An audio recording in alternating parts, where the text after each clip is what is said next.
Hello friends, ई जिज्ञासा digital learning platform पर मैं आप सभी का स्वागत करता हूं। आज हम देखते हैं छत्तीसगढ़ के स्थानीय राजवंश। स्थानीय राजवंशों में देखेंगे हम राजर्षि तुल्यकुल वंश, नलवंश, शरभपुरी वंश, पांडुवंश, सोमवंश, नागवंश, काकती वंश, कलचुरी वंश, फिर मराठा शासन। उसके पश्चात अंग्रेजों का आगमन और फिर देखेंगे स्वतंत्रता संग्राम, छत्तीसगढ़ में स्वतंत्रता संग्राम। इसमें बढ़ते हैं आगे, देखते हैं राजर्षि तुल्यकुल वंश। आरंग के ताम्रपत्र के अनुसार यहाँ पे सूर शासकों का शासन हुआ। राजर्षि तुल्यकुल वंश को सूर शासक भी कहते हैं। संभवतः चौथी से छठवीं सदी तक शताब्दी तक इन्होंने शासन किया। इनमें निम्न लोगों ने शासन किया, जिनमें थे सूरा, इसे सूर या सूरा भी कहते हैं, दायित्य वर्मा, दायित्य वर्मन भी कहते हैं, विभीषण, भीमसेन प्रथम, दायित्य द्वितीय, भीमसेन द्वितीय। भीमसेन द्वितीय ने आरंग के ताम्रपत्र का निर्माण कराया था। राजर्षि तुल्यकुल वंश के बारे में इतनी ही जानकारी उपलब्ध है। अब देखते हैं नलवंश। नलवंश का मुख्य केंद्र बस्तर क्षेत्र रहा। वराहराज प्रथम शासक हुआ।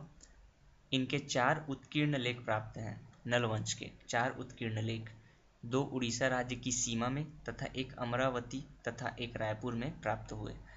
आरडेगा जो कोंडा गांव में है, यहाँ से नलवंशी सिक्के प्राप्त हुए। भवदत्त वर्मा का रिद्धिपुर ताम्रपत्र, अर्थपति का केसरी बेड़ा ताम्रपत्र एवं विलास तुंग का राजिम शिलालेख प्राप्त हुआ है। नलवंश की राजधानी पुष्करी भोपालपट्टनम थी। नल नामक शासक के कारण इनका नाम नलवंश पड़ गया। प्रमुख शासक क्रम से देखें तो वराहराज, भवदत्त वर्मन, अर्थपति स्कंदवर्मन, विलासतुंग और भीमसेन। भीमसेन संभवतः अंतिम शासक हुए। वाकाटकों से इनका संघर्ष हुआ नलवंशों का। संभवतः सोमवंशियों ने नलवंश शासन समाप्त किया। प्रसिद्ध मंदिर राजीव लोचन मंदिर, जो कि राजिम में स्थित है, इसका निर्माण विलासतुंग ने करवाया। ये रहे नलवंश। अब देखते हैं शरभपुरी वंश। इनके संस्थापक शरभ राज थे। इन्हें अमरार्य कुल भी कहा जाता है। भानुगुप्त के एरण अभिलेख और सुदेव राज का कंवाताल अभिलेख से जानकारी प्राप्त होती है। इनके प्रमुख शासक थे शरभ राज, नरेंद्र, प्रसन्नमात्र, जयराज, सुखदेव राज, प्रवर राज और व्याघ्र राज।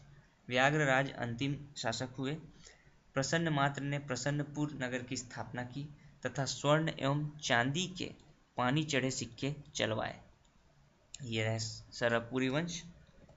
अब पांडुवंश। इनके संस्थापक उदयन थे। इसके पश्चात इंद्रबल ने शासन किया, फिर नन्नराज ने, फिर महाशिव तीवरदेव शासक हुए। इन्होंने सकल कोसलाधिपति की उपाधि धारण की। नन्नराज द्वितीय हुए। इन्होंने कोसल मंडलाधिपति की उपाधि धारण की। इसके पश्चात हर्षगुप्त। हर्षगुप्त ने रानी वासटा से विवाह किया। इनका पुत्र हुआ महाशिवगुप्त बालार्जुन। इन्होंने बचपन में ही धनुर्विद्या में पारंगत हासिल कर लिया, इसलिए इन्हें बालार्जुन कहा जाता है। ये एक महान शासक हुए। इनके युग को स्वर्ण युग कहा गया। महाशिवगुप्त के शासन में ह्वेनसांग ने छत्तीसगढ़ की यात्रा की और इसे कियासलो नाम से उल्लेखित किया। लक्ष्मण मंदिर, जो कि सिरपुर में स्थित है, यह एक विष्णु मंदिर है। इसका निर्माण रानी वासटा ने पति हर्षगुप्त की स्मृति में कराया। ये पांडुवंश के महत्वपूर्ण तथ्य थे। अब देखते हैं सोमवंश और बाणवंश। सोमवंश के संस्थापक सिंहराज थे। प्रथम शासक शिवगुप्त हुए। इनमें जन्मेजय महाभुवगुप्त नामक एक शासक हुए। इन्होंने त्रिकलिंग के अधिपति की उपाधि धारण की। दक्षिण भारत के राजा राजेंद्र चोल ने सोमवंशियों पर हमला किया था। बाणवंश। इनका क्षेत्र पाली है, जो कि कोरबा जिले के अंतर्गत है। विक्रमादित्य प्रमुख शासक हुए। पाली के शिव मंदिर का निर्माण इन्होंने करवाया। कलचुरी शासक शंकरगढ़ द्वितीय ने बाणवंशियों को पराजित किया। अब देखते हैं नागवंश। इनके 2 शाखाएं हुए, छिंदक नागवंश और फड़ी नागवंश। छिंदक नागवंश का क्षेत्र बारसूर, चक्रकोट या भ्रमरकूट, जो कि बस्तर का पुराना नाम है, चक्रकूट या भ्रमरकूट। इन्होंने 10वीं सदी से 1313 ईस्वी तक शासन किया। इनकी राजधानी भोगवतीपुर थी। संस्थापक इनके नृपति भूषण हुए। मधुरांतक देव शासक हुए। इनके ताम्रपत्र से नरबली का लिखित साक्ष्य प्राप्त होता है। सोमेश्वर देव एक शासक हुए जिनको जाजल देव ने हराया था। जाजल देव जो कलचुरी वंश के हैं, ये बाद में देखेंगे। इनमें अंतिम शासक हरिश्चंद्र देव हुए। इन्होंने मामा भांजा मंदिर जो कि बारसूर में है, बत्तीसा मंदिर, चंद्रादित्येश्वर मंदिर दंतेवाड़ा जिले के अंतर्गत आते हैं, इनका निर्माण करवाया। हरिश्चंद्र देव को हराकर काकती वंश के चालुक्य अन्नम देव ने शासन किया। फणिनाग वंश संस्थापक अहिराज गोपाल देव नामक शासक हुए। इन्होंने भोरम देव मंदिर जो कि कवर्धा में स्थित है, इसका निर्माण 11वीं सदी में कराया। यह नागर शैली में बना हुआ है। रामचंद्र देव शासक ने मड़वा महल या दुल्हा देव मंदिर का निर्माण कराया 14वीं सदी में, यह भी कवर्धा में स्थित है। रामचंद्र देव ने कलचुरी राजकुमारी अंबिका देवी से विवाह किया। इनका क्षेत्र कवर्धा रहा। ये रहे नागवंशी। अब आते हैं काकती वंश पे। चालुक्य अन्नम देव ने इसकी स्थापना की। इन्होंने चालुक्य अन्नम देव ने दंतेश्वरी मंदिर दंतेवाड़ा में स्थित है, यह प्रसिद्ध मंदिर है, इनका निर्माण कराया। इसके पश्चात पुरुषोत्तम देव शासक हुए। इन्होंने बस्तर में रथ यात्रा, गोंचा पर्व और दशहरा की शुरुआत कराई। यहाँ का दशहरा विश्व प्रसिद्ध है जो कि बहुत लंबे समय तक चलता है। दिक्पाल देव शासक हुए। चक्रकोट से बस्तर राजधानी इन्होंने स्थानांतरित की।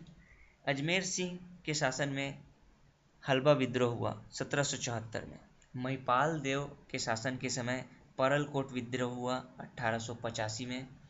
रुद्र प्रताप देव के समय भूमकाल विद्रोह हुआ 1910 में। रुद्र प्रताप देव ने जगदलपुर को चौराहों का शहर बनवाया। प्रफुल्ल कुमारी देवी छत्तीसगढ़ की एकमात्र महिला शासक है। 1922 में इन्होंने शासन किया। प्रवीर चंद्र भंज देव 1948 में बस्तर रियासत का भारत संघ में विलय कर दिया गया। इस प्रकार प्रवीर चंद्र भंज देव आखिरी शासक हुए काकती वंश के। इनके बाद 1948 में विलय कर दिया गया। इस प्रकार हमने इन सभी वंशों को देखा। इसके पश्चात हम कलचुरी वंश और मराठा शासक देखेंगे। वो ज़्यादा विस्तृत हैं, उनको अलग से वीडियो में लेंगे हम, अलग से वीडियो उसका बनाया जाएगा। इस प्रकार हमारा आज का समाप्त होता है। थैंक यू दोस्तों। ई जिज्ञासा टीम की तरफ से मैं आप सभी का एक बार धन्यवाद करता हूँ।